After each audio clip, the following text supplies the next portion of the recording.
বাংলাদেশ থেকে আওয়ামী লীগের যত প্রকার কর্মকাণ্ড এবং সংগঠনের সবকিছু নিষিদ্ধ করেছে।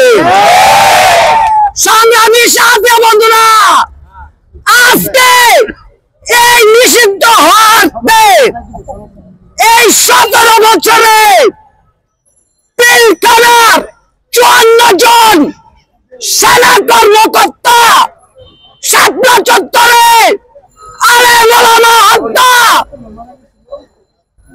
জামাত ইসলামের আমিরদের ফাঁসি, বাংলাদেশে ছাত্র জনতাকে গণহত্যা করেছে।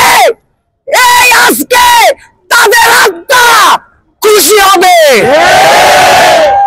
এই স্বৈরাচার হাসিনাকে এই দেশ থেকে পালানোর জন্য বাধ্য করেছে বাংলাদেশের জনগণ। আজকে আমি ধন্যবাদ জানাই বর্তমান সরকারকে, আমি তার সাথে ধন্যবাদ জানাই আমাদের নারায়ণগঞ্জের জনগণের নেতা জননেতা জনাব জাকির খান।